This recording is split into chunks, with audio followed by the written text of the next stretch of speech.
Have you ever walked away from a conversation feeling confused, doubting yourself, replaying their words in your head like a broken loop? That wasn't weakness. That was strategy used against you. Manipulators don't control you with force. They control you by making you believe you chose it. Tonight, you'll learn how to see through the game man quietly. Win it. Manipulators rarely begin with arguments or obvious demands because logic invites resistance. Instead, they first disturb your emotional balance. A sudden tone of disappointment, a hint of guilt, or an urgent problem that must be solved right now quietly shifts your nervous system into alert mode. Psychology shows that when emotional arousal increases, the brain prioritizes survival and social safety over reasoning. In that state, people don't analyze, they comply. This is how control begins, not by force, but by emotional pressure disguised as concern or importance. Once emotions are activated, your attention you stop seeing the full situation and focus only on the discomfort they created. A manipulator may appear worried about you, offended by you, or disappointed in you, but the real goal is to destabilize your inner clarity. Studies in cognitive psychology confirm that stress and emotional overload reduce working memory and decision-making accuracy. This is why you later think, why did I agree to that? The decision wasn't made by your rational mind, it was made by your emotional reflex. Urgency is one of their favorite tools, because time pressure shuts down reflection. When someone insists that you must respond immediately, explain yourself right now, or make a decision on the spot, they are not respecting clarity, they are exploiting confusion. The brain, under time stress, defaults to the easiest path, which is often agreement or submission. Silence in these moments feels uncomfortable, but psychologically it restores balance. Pausing interrupts the emotional hijack and gives your thinking brain space to come back online. Guilt works in a similar way, but cuts deeper because it targets your identity. Manipulators subtly imply that a good person would respond a certain way. That hesitation means selfishness, or that refusal equals betrayal. This creates an internal conflict between your values and your boundaries. Research on moral pressure shows that people are more likely to comply when their self-image is threatened. The fog thickens, because now you're not just deciding, you're defending who you are. The moment you slow down, their strategy weakens. Emotional fog survives on reaction, not awareness. When you pause, breathe, and mentally label what you're feeling, the emotional charge starts to fade. Neuroscience supports this. Naming emotions reduces activity in the brain's threat centers and increases rational control. Manipulators lose power when you stop reacting automatically. Clarity doesn't require confrontation, it only requires calm. And in that calm, their control quietly collapses. When someone mirrors you, it rarely feels suspicious at first. It feels comforting. They agree with your opinions, validate your emotions, and reflect your values back to you as if they've known you for years. Psychology explains this through the principle of similarity bias. Humans instinctively trust people who appear similar to themselves. Shared beliefs and experiences trigger familiarity, and familiarity creates safety. A manipulator understands this and uses it to bypass your natural defenses before you realize anything is happening. This mirroring often goes deeper than surface-level agreement. They may echo your past struggles, adopt your emotional language, or even align with your moral stance in subtle ways. The brain interprets this as emotional resonance, releasing bonding chemicals that increase trust and openness. Research on social bonding shows that perceived similarity accelerates intimacy, even when that similarity is artificially created. The danger is that this connection feels real before it has been tested by time or pressure. Over time, the mirroring reveals its true purpose. When circumstances change or your needs no longer align with theirs, the reflected behavior begins to shift. Opinions soften, values become flexible, and the one solid agreement starts to bend. This inconsistency is not random, it's adaptive. Manipulative personalities adjust their reflection to maintain influence, not truth. Real alignment remains steady across situations. Manipulation reshapes itself. Whenever control is threatened, people often ignore these changes because the initial bond felt so authentic. The mind resists admitting that what felt genuine might have been strategic. Cognitive dissonance plays a role here, pushing you to justify their behavior rather than question the pattern. Psychological studies show that once trust is established, the brain filters contradictory information to protect the relationship.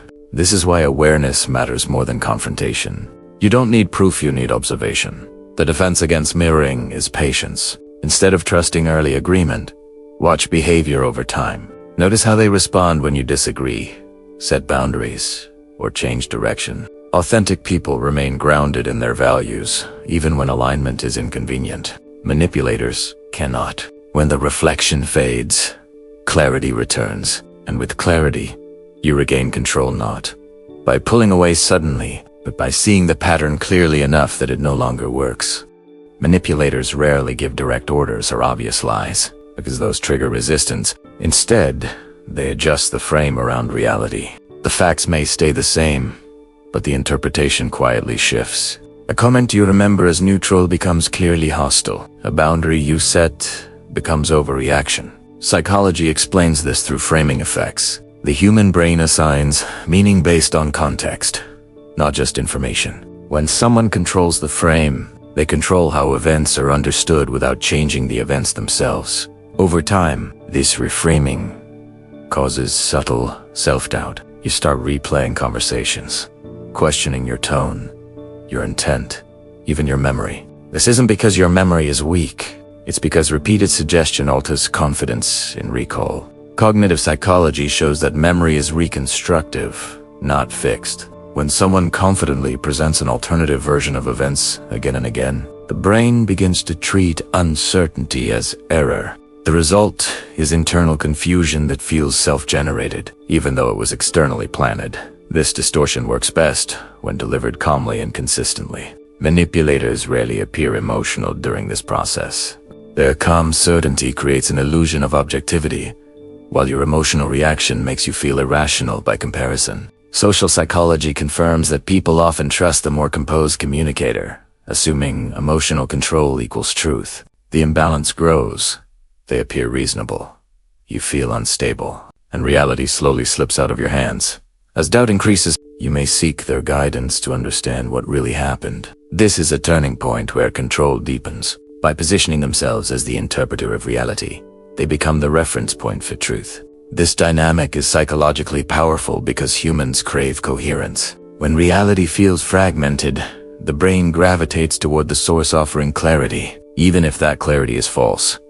The most effective defense is grounding in objective reference. Writing things down, saving messages, or mentally anchoring to observable facts interrupts the distortion process. Research shows that external memory aids strengthen confidence in recall and reduce susceptibility to suggestion. When reality is documented, it becomes harder to rewrite. You stop arguing about feelings and return to facts. And when reality becomes solid again, manipulation loses its grip not through confrontation, but through clarity. Scarcity works because the human brain is wired to fear loss more intensely than it values gain. When someone says this is your last chance or you'll never get this opportunity again, it activates loss aversion, a well-documented psychological principle showing that people will make irrational decisions to avoid losing something, even something they never truly had. In that moment, the fear of missing out feels more urgent than logic, and urgency quietly replaces judgment. Manipulators understand that perceived time pressure short-circuits rational thinking. Neuroscience shows that when the brain senses threat or urgency, activity increases in emotional centers, while analytical regions become less active. This is why scarcity statements often come with deadlines, ultimatums, or emotional consequences. The goal is not efficiency. It is to prevent reflection. If you don't have time to think, you don't have time to resist. What makes this tactic dangerous is that the opportunity itself is often exaggerated or artificially created. The scarcity is rarely real-lit, it's staged. Psychologically, the brain does not verify scarcity. It reacts to Italiano, even intelligent. Self-aware people fall for this because the fear response is automatic. Once fear takes control, boundaries begin to feel negotiable, and decisions are made to relieve anxiety rather than serve long-term well-being.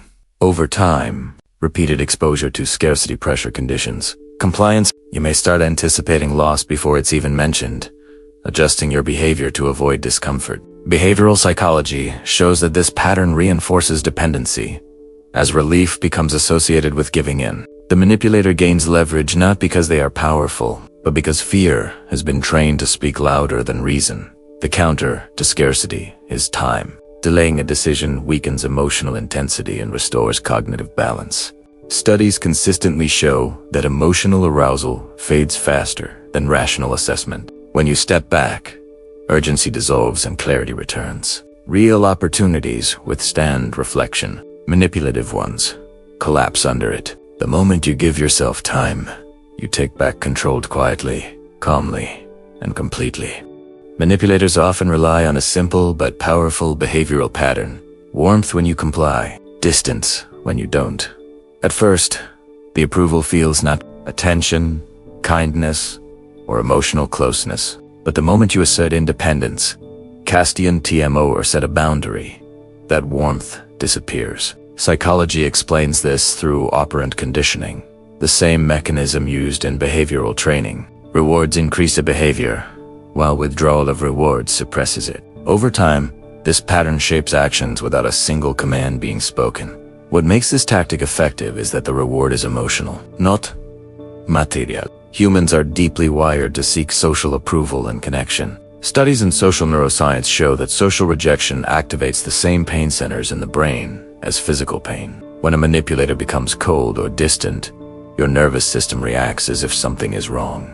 You may feel anxiety, guilt, or an urge to fix the situation, even if you did nothing objectively wrong. Gradually, the brain begins to associate obedience with safety and independence with emotional threat. You might notice yourself anticipating their reactions before making decisions, adjusting your behavior to avoid withdrawal. This is not weakness, it is conditioning. Behavioral psychology confirms that inconsistent rewards are especially addictive. When approval is unpredictable, the brain works harder to regain it, increasing attachment and compliance without conscious awareness. Over time, validation becomes externalized. Instead of checking your own values or needs, you look for emotional signals from them to determine whether you're okay. This creates a subtle dependency where your sense of stability is tied to their reactions. Manipulators benefit from this because control no longer requires effort. You begin self-correcting, limiting your own independence to maintain emotional comfort. The way out is emotional neutrality. When you stop reacting to their approval or withdrawal, the conditioning loses power. Neuroscience shows that emotional detachment reduces reinforcement loops in the brain. You don't argue, explain, or seek reassurance. Simply remain steady. Without emotional reward or punishment to work with, the manipulative pattern collapses. Control ends, not with confrontation, but with calm indifference. The one thing manipulators cannot work against is calm awareness. Anger still feeds them. Emotional reactions still give them data. Even confrontation keeps the game alive because it confirms engagement. Psychology shows that manipulation depends on emotional feedback loops. When a person reacts emotionally, the manipulator adjusts, escalates, or redirects. But when awareness is present without emotion, those loops collapse. There is nothing to read, nothing to push, and nothing to exploit. Calm observation shifts power silently. Instead of arguing or explaining, you begin noticing patterns, how they change tone. When pressure appears, how approval is given or withdrawn. Cognitive psychology confirms that pattern recognition increases when emotional arousal is low. The brain processes information more accurately in neutral states. This is why detachment sharpens perception. You see behavior as behavior, not as something personal or threatening. When you stop defending yourself, something unexpected happens. The manipulator loses momentum. Defensiveness signals vulnerability and invites further pressure. Studies in interpersonal dynamics show that justification increases perceived weakness, while quiet certainty reduces attempts at control. By not explaining or proving your intentions, you remove the incentive for them to challenge your reality. Silence becomes a boundary without conflict. Emotionless awareness also restores internal authority. Instead of seeking validation or clarity from the manipulator, you rely on your own assessment. This strengthens self-trust, which is the opposite of what manipulation requires. Psychological research on autonomy shows that people with strong internal reference points are significantly harder to influence. They don't need to win arguments because they are no longer participating in them. Eventually, the dynamic ends without drama. You don't expose them or confront them. You simply stop engaging in the ways that once gave them power. Detachment starves manipulation of its fuel. What remains is clarity, distance, and control returning to where it always belonged with. You, manipulators, don't lose because they're exposed. They lose because they're ignored.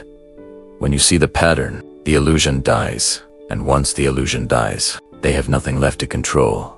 If this opened your eyes even slightly, stay aware. Because the strongest mind in the room is always the quietest one watching.